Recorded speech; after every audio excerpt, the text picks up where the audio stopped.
आज हम बिहार की राजनीति के एक ऐसे मोड़ पर खड़े हैं जहां राष्ट्रीय जनता दल यानी आरजेडी एक नई दिशा लेती हुई सी दिख रही है। तेजस्वी यादव के नेतृत्व में पार्टी अपनी जो पारंपरिक चुनावी रणनीति है उसमें बदलाव कर रही है। हाँ, और ये बदलाव सिर्फ ऊपरी नहीं है, बल्कि आरजेडी की पहचान और उसके भविष्य से जुड़ा एक गहरा सवाल खड़ा करता है। ये जो चर्चा आज हम कर रहे हैं, ये हाल के राजनीतिक घटनाक्रमों और आरजेडी की इस नई, आप कह सकती महत्वाकांक्षी रणनीति पर आधारित विश्लेषण से ही निकली है। इसने बिहार के राजनीतिक गलियारों में काफी हलचल मचा दी है, ये तो है। बिल्कुल। तो आज का जो केंद्रीय प्रश्न है वो यही है, क्या तेजस्वी यादव का दशकों पुराने और कहना होगा आजमाए हुए MY यानी मुस्लिम यादव समीकरण से आगे बढ़कर बाप मतलब बहुजन, अगड़ा, आधी आबादी, पुअर या जिसे वो A to Z भी कह रहे हैं, उस ज्यादा समावेशी रणनीति की तरफ जाना आरजेडी को सत्ता के शिखर पर वापस पहुंचा पाएगा? या फिर क्या ये कदम एक ऐसा राजनीतिक जुआ है जिसमें पार्टी अपने सबसे वफादार, मतलब स्थापित आधार को ही कहीं नाराज न कर दे और ऐसे समूहों को साधने की कोशिश कर रही है जिनका इतिहास आरजेडी के साथ, आप जानती हैं, टकराव कर रहा है? ये एक बड़ा सवाल है। देखिए, मेरा तो स्पष्ट मानना है कि ये बदलाव आरजेडी के लिए न केवल समय की मांग है, बल्कि बिहार की जो जटिल सामाजिक और राजनीतिक हकीकत है, उसको देखते हुए एक सोचा समझा व्यवहारिक कदम भी है। ये पार्टी को भविष्य के लिए तैयार करने और सत्ता तक पहुंचने का एक जरूरी रास्ता नजर आता है। और मेरा नज़रिया इससे बिल्कुल अलग है। मैं इसे एक बहुत ज़्यादा जोखिम भरी रणनीति के तौर पर देखती हूँ। मुझे लगता है ये पार्टी की जो मूल पहचान है उसको शायद धुंधला कर सकती है, उसके जो समर्पित समर्थक हैं उनमें भ्रम पैदा कर सकती है और हो सकता है अंत में उसे कहीं का न छोड़े। देखिए, आरजेडी के लिए ये रणनीति में बदलाव कोई अचानक लिया गया फैसला नहीं लगता, बल्कि ये एक ज़रूरत बन चुका था। हाँ, ये बात बिल्कुल सच है कि लालू प्रसाद यादव का MY समीकरण एक समय में अपराजय माना जाता था, कोई शक नहीं। 1995 में 167 सीटें, वो प्रचंड बहुमत इसी समीकरण की देन थी जिसने सामाजिक न्याय के एक नए दौर की शुरुआत की थी बिहार में। लेकिन हमें आज की जो कठोर सच्चाई है उसे भी देखना होगा। पिछले लगभग 2 दशकों को देखें तो 17 महीने का एक छोटा सा कार्यकाल अगर छोड़ दें तो आरजेडी सत्ता से बाहर ही रही है। अब ये क्या दिखाता है? साफ है कि केवल MY समीकरण, जो बिहार की आबादी का करीब 31% हिस्सा है, अब अपने दम पर चुनावी जीत दिलाने के लिए काफी नहीं रहा। राजनीतिक माहौल बदला है, नए सामाजिक गठबंधन बने हैं, वोटरों की उम्मीदें बदली हैं। तो तेजस्वी यादव का बाप या A to Z का नारा वो इसी बदलती हकीकत को मान रहे हैं, ऐसा लगता है। ये पार्टी के सामाजिक आधार को 31% से बढ़ाकर लगभग 90% तक ले जाने की एक महत्वाकांक्षी कोशिश है, लेकिन जरूरी भी है।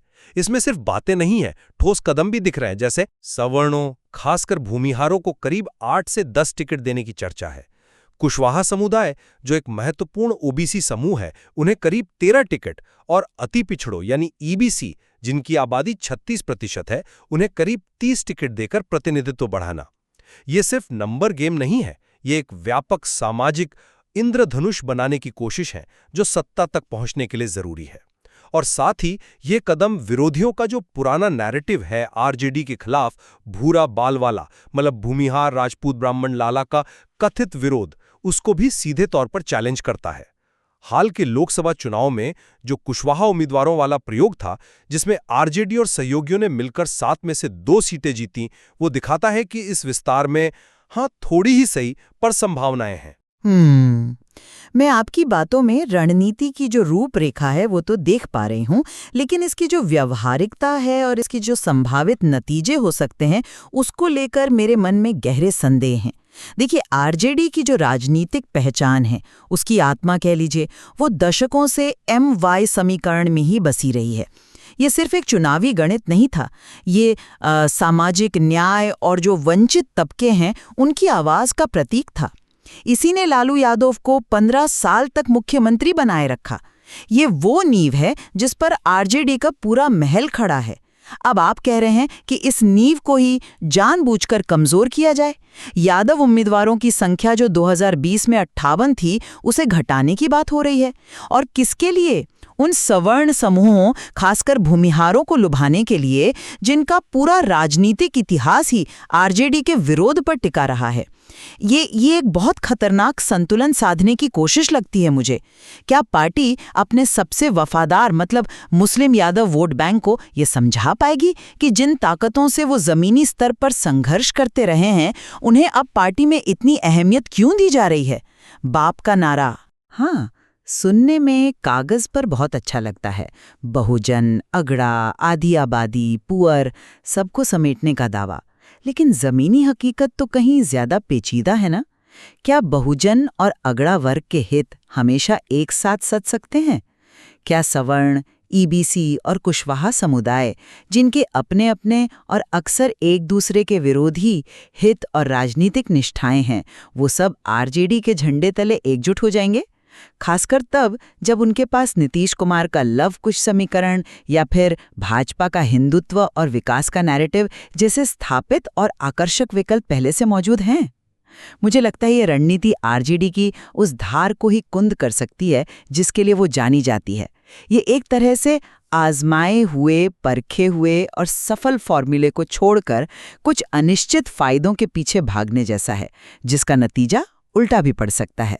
मैं समझता हूं आप इसे जोखिम भरा क्यों मान रही हैं, लेकिन क्या इसे सिर्फ जोखिम के तौर पर ही देखना सही है, या ये एक साहसिक कदम है जो पार्टी को शायद एक जड़ता से बाहर निकाल रहा है? अब देखिए, यादवों के टिकट कम करने या भूमियारों को प्रमुखता देने की बात को आरजेडी की पारंपरिक राजनीति के विपरीत या उसे कमजोर करने के रूप में देखना मेरे विचार में थोड़ा एकांगी दृष्टिकोण है।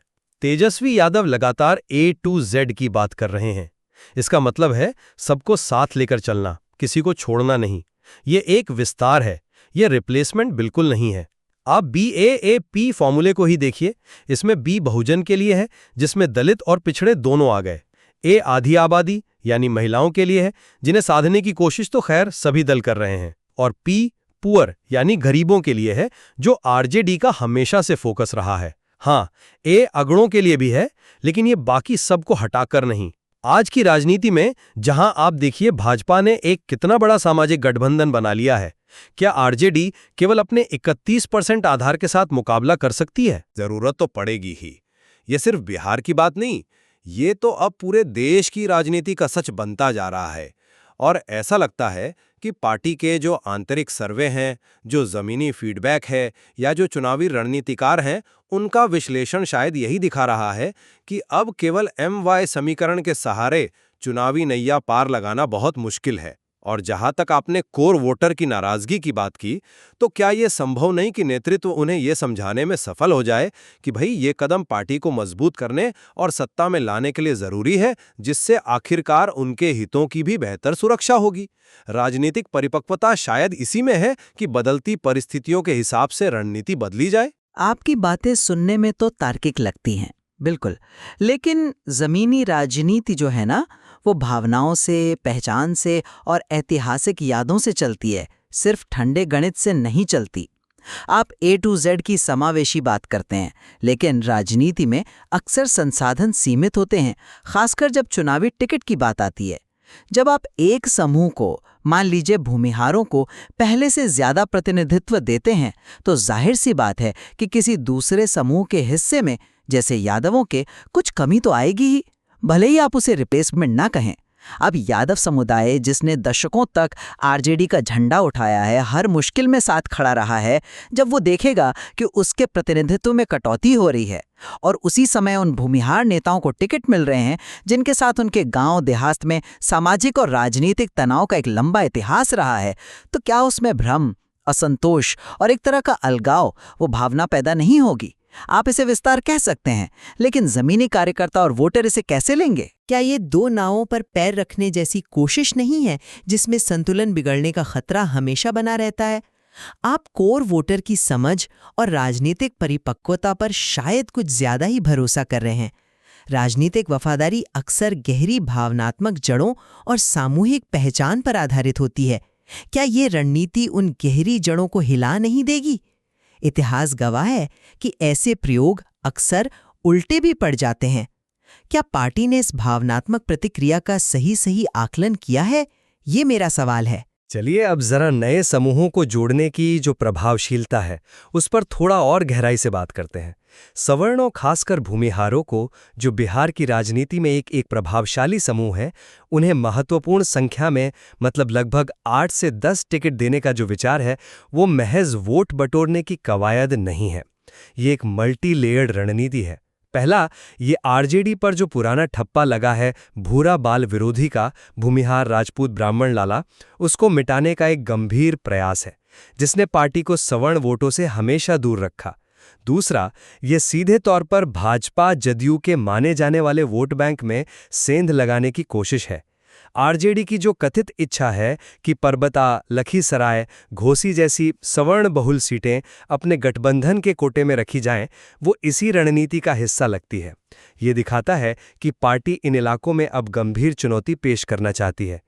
अब कुशवाहा समुदाय की बात करें।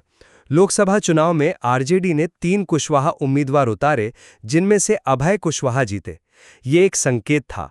अब विधानसभा में लगभग 13 कुशवाहा नेताओं को टिकट देने की जो योजना है, तुमी कुशवाहा समीकरण को सीधे तौर पर कमजोर करने की एक महत्वाकांक्षी कोशिश है। ये नीतीश कुमार की राजनीति के मर्म पर प्रहार करने जैसा है। और फिर आते हैं ईबीसी यानी अति पिछड़ों पर, जो बिहार की आबादी का सबसे बड़ा हिस्सा है, 36%, और जिन्हें अक्सर साइलेंट वोटर कहा जाता है। आरजेडी का उन्हें टिकट आवंटन में प्राथमिकता देना, मतलब 23 से बढ़ाकर 30 तक ले जाने की बात हो रही है। मंगनीलाल मंडल जैसे ईबीसी नेता को प्रदेश अध्यक्ष बनाना और मुकेश सहनी, वीआईपी जैसे ईबीसी नेताओं के साथ गठबंधन करना, ये सब मिलकर इस विशाल और बहुत विविध समूह को साधने की एक सोची समझी बहुआयामी रणनीति का स्पष्ट संकेत है। ये दिखाता है कि आरजेडी अब केवल अपने पारंपरिक आधार तक सीमित नहीं रहना चाहती। रणनीति तो दिख रही है, लेकिन सवाल फिर वही है उसकी सफलता का। और यहीं पर मेरा संदेह और गहरा हो जाता है। क्या आरजेडी, जिसने दशकों तक सवर्ण वर्चस्व के खिलाफ राजनीति की है, अब अचानक से इतनी विश्वसनीय बन जाएगी कि पर्याप्त संख्या में सवर्ण, खासकर भूमिहार, उसे वोट दे देंगे? क्या ये 8-10 टिकट, जो शायद उस समुदाय की आबादी के अनुपात में देखें तो फिर भी कम ही हों, क्या वो दशकों के अविश्वास को पाट पाएंगे? या ये सिर्फ एक प्रतीकात्मक कदम बनकर रह जाएगा, जो न इधर का रहेगा न उधर का, मतलब न सवर्ण वोट मिलेंगे ठीक से और मूल वोटर भी शायद बिदक जाएगा? भूमिहार समुदाय के पास भाजपा का एक मजबूत विकल्प है, वो आरजेडी की ओर क्यों आएंगे भला? अब कुशवाहा वोट पर आते हैं। आप लोकसभा के एक नतीजे के आधार पर विधानसभा का अनुमान लगा रहे हैं।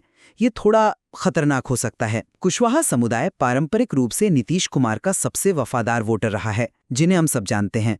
लवकुश समीकरण का आधार माना जाता है। विधानसभा चुनाव में जब नीतीश कुमार खुद मैदान में होंगे, क्या तब भी कुशवाहा वोटर आरजेडी की तरफ जाएगा? मुझे इसमें बहुत संदेह है। हाँ, आरजेडी कुछ वोट काट सकती है, पर क्या वो निर्णायक होगा? और ईबीसी, जिसे आप 36% का एक विशाल ब्लॉक बता रहे हैं, सच्चाई ये है कि ये कोई एक एकजुट समूह नहीं है। इसमें दर्जनों जातियां हैं जिनके अपने हित हैं, अपनी राजनीतिक निष्ठाएं हैं। सभी पार्टियां इन्हें लुभाने की कोशिश करती हैं। नीतीश कुमार ने उन्हें ईबीसी के रूप में एक पहचान दी और कई कल्याणकारी योजनाएं भी शुरू की। क्या सिर्फ टिकटों की संख्या बढ़ा देने या 1-2 नेताओं को पद दे देने से ये पूरा समुदाय आरजेडी के पाले में आ जाएगा? क्या वो नीतीश कुमार को छोड़कर आरजेडी को अपना स्वाभाविक नेता मान लेंगे? खासकर जब आरजेडी का मूल नेतृत्व यादव समुदाय से आता है, जिनके साथ कुछ ईबीसी समूहों के स्थानीय स्तर पर तनाव की खबरें भी आती रहती हैं। ये राह उतनी आसान नहीं है जितनी शायद दिख रही है। लेकिन इस पूरी कवायद में हमें नेतृत्व के पहलू को नज़रअंदाज नहीं करना चाहिए। तेजस्वी यादव इस पूरी प्रक्रिया में एक निर्णायक और भविष्य की तरफ देखने वाले नेता के तौर पर उभरते दिख रहे हैं।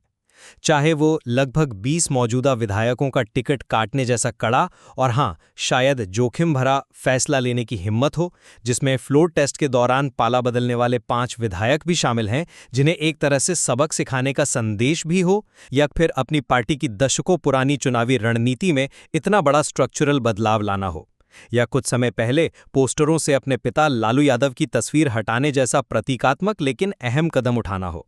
ये सब क्या दर्शाते हैं? ये एक नए, आत्मविश्वास से भरे और परिस्थितियों के अनुसार खुद को ढालने वाले आरजेडी का संकेत देते हैं। ये दिखाता है कि तेजस्वी यादव चुनाव जीतने के लिए कठिन और शायद अपनी ही पार्टी के भीतर अलोकप्रिय लगने वाले फैसले लेने से भी नहीं हिचक रहे। और ऐसा नहीं लगता कि ये रणनीति केवल हवाई बातों पर आधारित है। पेशेवर चुनावी रणनीतिकारों की सलाह काम कर रही होगी। ये अतीत की सफलताओं की खुमारी में डूबे रहने के बजाय भविष्य की चुनौतियों का सामना करने के लिए तैयार एक परिपक्व नेतृत्व का प्रदर्शन है। यह दिखाता है कि आरजेडी अब केवल लालू यादव की विरासत पर नहीं टिकना चाहती, बल्कि तेजस्वी यादव के अपने विजन पर आगे बढ़ना चाहती है। निर्णायक होना और जल्दबाजी में फैसले लेना, इन दोनों के बीच एक बहुत महीन रेखा होती है। आप जिन कदमों को निर्णायक और परिपक्व बता रही हैं, उन्हें मैं जल्दबाजी और अति महत्वाकांक्षी भी कह सकती हूँ। चुनाव से ठीक पहले लगभग 20 मौजूदा विधायकों का टिकट काटना, भले ही उनमें से कुछ ने पाला बदला हो, ये पार्टी के भीतर गंभीर आंतरिक कलह, असंतोष और यहाँ तक कि बड़े पैमाने पर बगावत को भी जन्म दे सकता है। हम देखते हैं कि हारे हुए या टिकट से वंचित नेता अक्सर निर्दलीय लड़कर या विरोधी खेमे में जाकर अपनी ही पार्टी का खेल बिगाड़ देते हैं। क्या आरजेडी इस संभावित बगावत को संभालने के लिए तैयार है? इसी तरह सहयोगियों के साथ सीटों की अदला-बदली या नए समूहों को जोड़ने की हड़बड़ी में क्या पार्टी का जो संगठनात्मक ढांचा है, वो इस बड़े रणनीतिक बदलाव को जमीनी स्तर पर प्रभावी ढंग से लागू करने के लिए पूरी तरह से तैयार है? आरजेडी का संगठन पारंपरिक रूप से MY समीकरण के इर्द गिर्द ही केंद्रित रहा है। क्या वही कार्यकर्ता अब पूरी निष्ठा से भूमिहार या अन्य सवर्ण उम्मीदवारों के लिए काम करेंगे? कहीं ऐसा तो नहीं कि बाप एक सुसंगत, सोची समझी, जमीनी स्तर तक परखी हुई लंबी रणनीति होने के बजाय चुनाव जीतने के दबाव में आनन फानन में अपनाई गई कुछ ऊपरी सामरिक चालों का एक समूह मात्र है, जिसके अंदरूनी तार ठीक से जुड़े ही ना हों। नेतृत्व की असली परीक्षा केवल बड़े निर्णय लेने में नहीं होती, बल्कि उन निर्णयों के जो अप्रत्याशित और नकारात्मक परिणाम होते हैं, उनको सफलतापूर्वक संभालने और संगठन को एकजुट रखने में भी होती है। क्या तेजस्वी यादव इस परीक्षा में खरे उतर पाएंगे? ये देखना भी बाकी है। अंत में मैं अपनी बात को फिर से रखना चाहूंगा। आरजेडी का पारंपरिक MY समीकरण की जो सीमाएं हैं, उनको पहचानकर BAP या A to Z की व्यापक समावेशी राजनीति की ओर बढ़ना मेरे विचार में बिहार की आज की राजनीतिक और सामाजिक हकीकत में सत्ता में वापसी के लिए एक आवश्यक रणनीतिक और दूरदर्शी कदम है।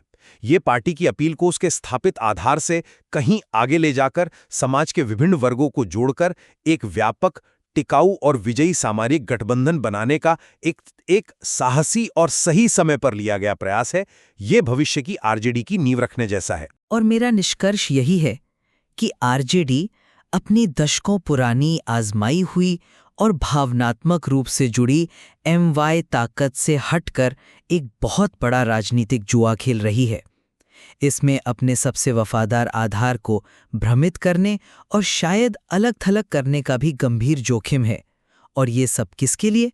उन नए समूहों से अनिश्चित लाभ की उम्मीद में जो या तो ऐतिहासिक रूप से आरजेडी के विरोधी रहे हैं या पहले से ही दूसरे दलों, खासकर भाजपा और JDU के साथ मजबूती से जुड़े हुए हैं। मुझे लगता है ये कदम आरजेडी की मूल पहचान, उसकी सामाजिक न्याय की लड़ाई वाली छवि और चुनावी फोकस को कमजोर कर सकता है और इसके नतीजे काफी अप्रत्याशित हो सकते हैं। हाँ, ये तो मानना होगा कि ये एक जटिल और बहुस्तरीय रणनीति है। इसकी अंतिम सफलता केवल घोषणाओं या इरादों पर नहीं, बल्कि जमीनी स्तर पर इसका क्रियान्वयन कैसा होता है, विभिन्न सामाजिक समूहों की वास्तविक प्रतिक्रिया क्या होती है, पार्टी का आंतरिक प्रबंधन कैसा रहता है और निश्चित रूप से जो आगामी चुनावी नतीजे होंगे उसी पर निर्भर करेगी। ये आरजेडी की ऐतिहासिक पहचान और भविष्य की राजनीतिक महत्वाकांक्षाओं के बीच एक बहुत नाजुक संतुलन साधने का प्रयास है। बिल्कुल, ये एक बड़ा राजनीतिक प्रयोग है जिसके परिणाम निश्चित रूप से दूरगामी होंगे। आगामी विधानसभा चुनाव के नतीजे ही ये साफ करेंगे कि बिहार की राजनीति में तेजस्वी यादव का ये नया समीकरण कितना व्यवहारिक और प्रभावी साबित होता है, या ये केवल एक अकादमिक चर्चा बनकर